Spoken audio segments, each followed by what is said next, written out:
The Miracle of Amber, as experienced by Catherine Bernard. Our parish priest announces, the day before I go under the knife, that the age of miracles is not over. They just appear differently. Father Bill says that God continues to work miracles today, albeit not in the same fashion that Jesus brandished. Miracles today, according to him, often take the form of medical advances, surgery, and drugs. Glory be. Over the years, my tummy has been sliced every which way, leaving a map of scars inside and out. I am always nervous and apprehensive as I lie in the pre-op waiting bed. And I always pray. My prayer is specific. I want to see God in this world, in this hospital, among these medically trained staff. I deliberately ask God to be present in the people around me. Some see God in nature, in beauty, in music. I see God in other humans. When I do, and I always do, my apprehension evaporates and is replaced by peacefulness. In past surgeries, God has inevitably been revealed in the anesthesiologist. I can see God in the anesthesiologist's eyes. I fall asleep looking into those eyes and imagine being held in the arms of God. During this particular surgery, however, I do not see God so quickly or easily. With the gas mask in place, instead of searching for the Holy of Holies, I find that my mind returns to my own fears. This will be the most serious surgery I've ever had, I think to myself. I awake after having a chunk of my colon removed. My hands move immediately to my hips, and I feel no hanging plastic bags or tubes. I now know that a colostomy was not deemed necessary, and I fall back into oblivion and thankfulness. During the next several days, complications present themselves and result in my having a tube inserted into one nostril, which I must swallow via gags until it reaches my stomach. The tube vacuums my stomach for 4 days in order to prevent further vomiting and retching. Doctors and nurses pass in and out of my consciousness, taking vitals, shooting more drugs into IVs. Each leg is encased in tight stockings from tip-toe to groin, each limb wrapped with pneumatically pumping bandages that massage my legs to prevent blood clots. Another tube is inserted into my other nostril to deliver oxygen. And yet another tube is inserted into my spine through which painkiller is delivered. Still another is buried under the skin of my abdomen and pumps Novocaine throughout my incision, which runs about 18 inches north and south, and pulls flaps of abdominal flesh together with dozens of shiny metal staples. A morphine pump is clipped to my pillowcase, from which I can trigger extra drugs if needed.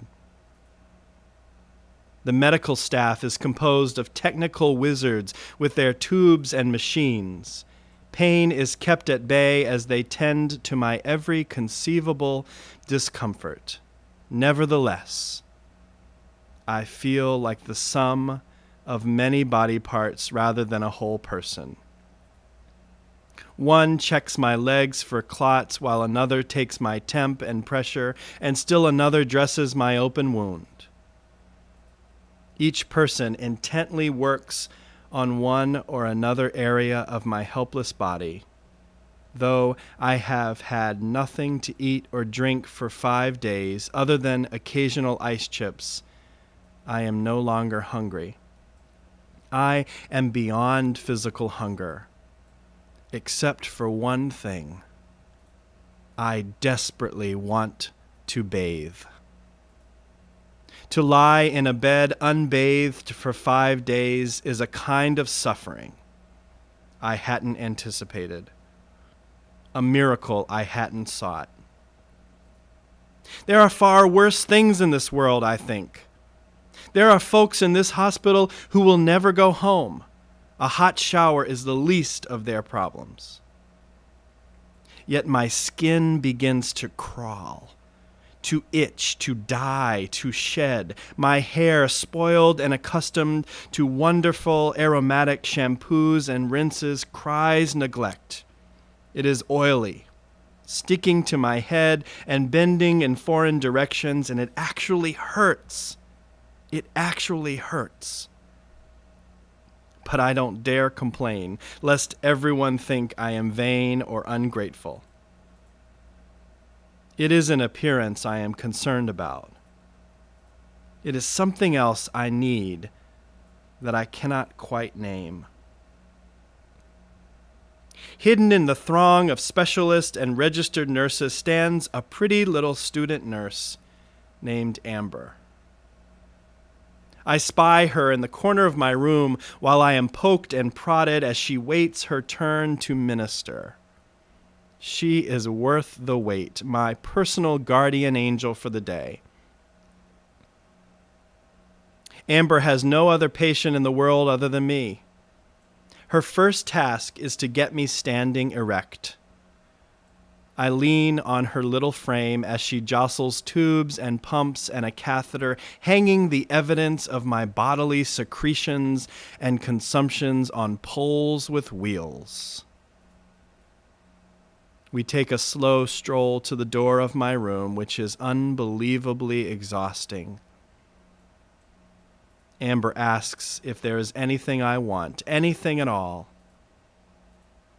Other than a chocolate milkshake, I tell her I desperately want a hot shower. She disappears to obtain permission and returns smiling. She says I can shower, but she'll have to go in with me. Down the hallway, there is a shower designed so I can sit and Amber can assist.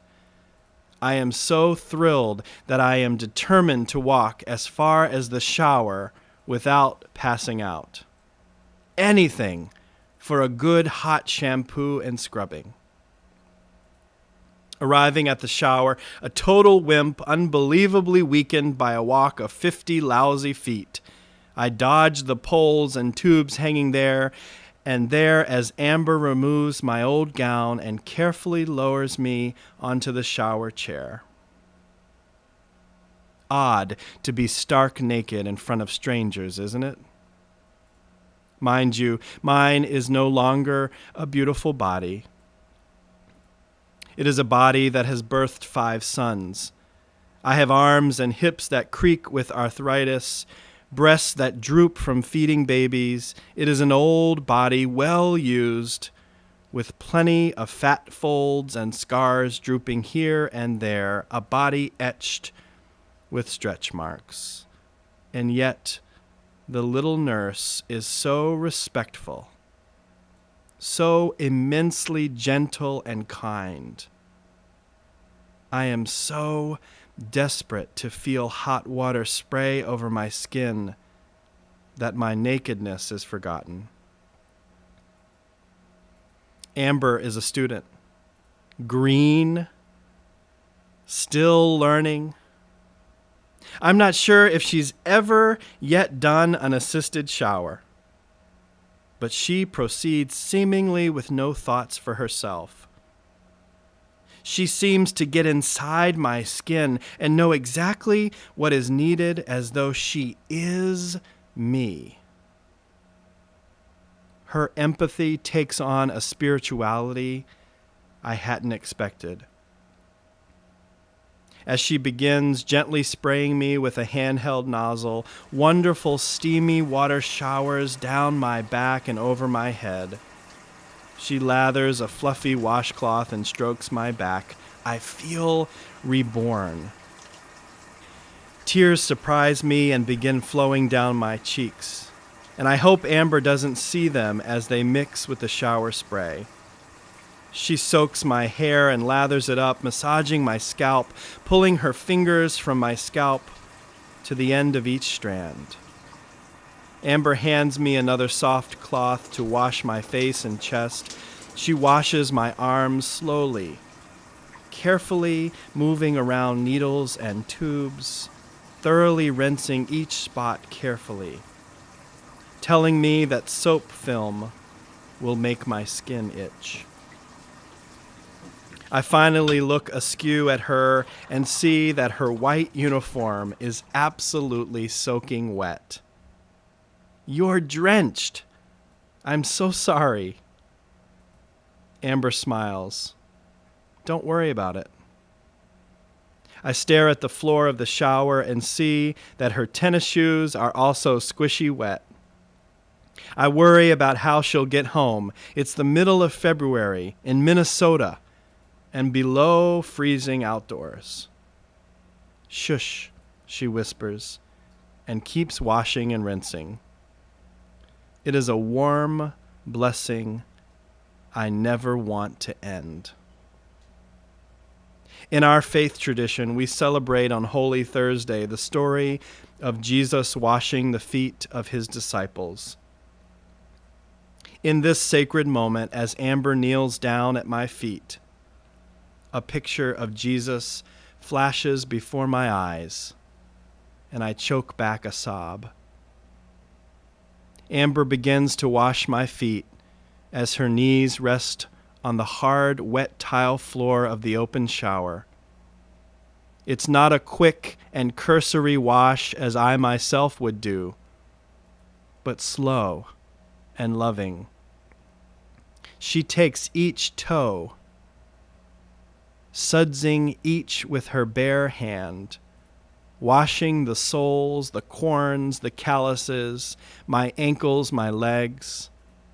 My heart is bursting with gratitude for Amber's sacrifice, for her service. She gives of herself with dignity, both for herself and for me. My tears run freely now, but she acts as if she doesn't see them. She just smiles softly as she rinses and pats my skin dry with a soft towel. We move aside to a dry area of the room where Amber lotions my back and robes me with wonderful clean pajamas. I sit on a dry chair and she lotions my feet and legs and places clean socks and slippers on them. She tilts my head back into her hands and gently combs the snarls out of my hair and says I look lovely. Lovely! I can't stop the tears as I laugh and accuse her of lying. A lame thank you is all I can get out of my mouth, so afraid of openly sobbing at this point. We hobble back to my room and Amber gently places me in the recliner. Oh, the heavenly position of sitting upright again. She scurries about my room, squishing around in her wet clothes and shoes, and changes all my bedding. She gently lays me down in the bed and covers me with a heated blanket. I am exhilarated and yet fully exhausted from the workout of cleaning and walking. I try to stay awake, but rudely zonk out before I see her again. I sleep through the end of her shift and never say goodbye. Then I see she has left a handwritten note on my nightstand that simply reads, "God bless, Amber." God blessed indeed. Miracles continue to happen right here in St. Paul, Minnesota.